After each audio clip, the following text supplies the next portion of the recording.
দর্শকবৃন্দ, আপনাদের সবাইকে আরো একবার স্বাগত আমাদের আজকে এই সংবাদ সম্মেলনে। তৌহিদ যেটা বলেছে শুরুতে, রিপিট না করে যেটা বলবো যে আমাদের গবেষণা এবং গবেষণা ভিত্তিক অধিক পরামর্শ কার্যের অংশ হিসেবে, যার মাধ্যমে আমরা বাংলাদেশের দুর্নীতি বিরোধী এবং সুশাসন উপযোগী পরিবেশ সৃষ্টির লক্ষ্যে কাজ করে থাকি, তারই অংশ হিসেবে আমাদের আজকের গবেষণা প্রতিবেদনটি আপনাদের সামনে আপনাদের মাধ্যমে প্রকাশ করতে যাচ্ছি।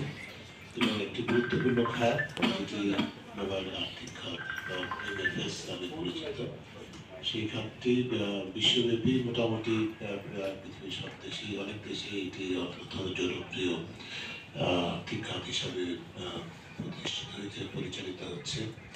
এবং সবচেয়ে বড় যে বিষয়টি, যেটি এর মাধ্যমে অন্তর্ভুক্তিমূলক ইনক্লুসিভ ফাইন্যান্স, অন্তর্ভুক্তিমূলক ব্যবস্থাপনা এবং আর্থিক সেবা নিশ্চিত করা যায়, সেই লক্ষ্যেই বাংলাদেশে এই সেবাটি 2011 থেকে শুরু হয়েছিল, চলমান আছে এবং অত্যন্ত গুরুত্বপূর্ণ ভূমিকা পালন করছে, যেটি বাস্তবে বলতে গেলে যে কনভেনশনাল ব্যাংকিং খাত বা ফিনান্সিয়াল সেক্টর আছে, তার সাথে মানে সমান তালে তালে বা অনেক ক্ষেত্রে তার চেয়ে অগ্রণীভাবেই জোরালো ভূমিকা প্রতিযোগিতায় লিপ্ত আছে, যেটি একদিক থেকে যেরকম আমাদের এই খাতে মানে তুলনামূলকভাবে সহজলভ্য উপায়ে এবং মোটামুটিভাবে মানে যে সাধারণ মানুষকে সম্পৃক্ত করে, অন্তর্ভুক্ত করে আর্থিক সেবা মানুষের কাছে পৌঁছে দেওয়ার সুযোগ তৈরি করেছে, সেটা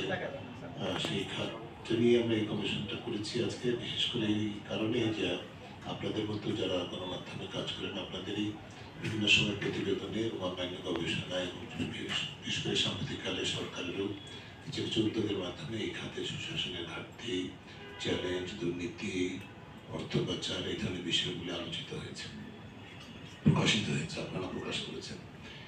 এবং সেটাকেই সূত্র ধরে এবং আমাদের যে গবেষণা কর্মপরিকল্পনা, তার অংশ হিসেবে আমরা এই খাতটি বেছে নিয়েছি এবং সেটির উপর গবেষণাটা সংগ্রহ করেছি। আজকে আপনাদের সামনে সেটা উপস্থাপন হচ্ছে। আমি দীর্ঘায়িত না করে আমাদের সহকর্মী দুজন,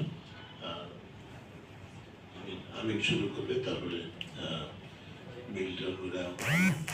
বিশেষ করবেন এবং তারপরে আবার আপনাদের সঙ্গে আমি হয়তো একটি কথা বললাম, আপনাদের প্রশ্নোত্তর আলোচনা করবো আমরা। সবাইকে ধন্যবাদ।